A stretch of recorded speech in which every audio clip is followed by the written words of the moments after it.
ప్రభు వెంటనే ఆ దొంగ వైపు చూసి, పరదైసున ఈ దినమే నా ఆనందములోను పాల్గొందువు నీవనుచు వాగ్దానము చేయగనే. అప్పుడు ఆ దొంగ పరిస్థితి ఎలా ఉంది? పరలోకమైన తుది ఊపిరిగా పయనించితి ప్రభు కడకు.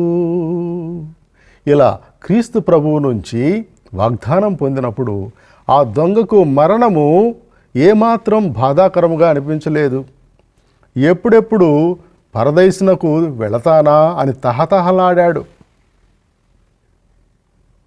ఈ దొంగ చాలా గొప్ప దొంగలాగా ఉన్నాడండి. చాలా ఆదర్శభరితుడైనటువంటి దొంగ. ఎందుకంటే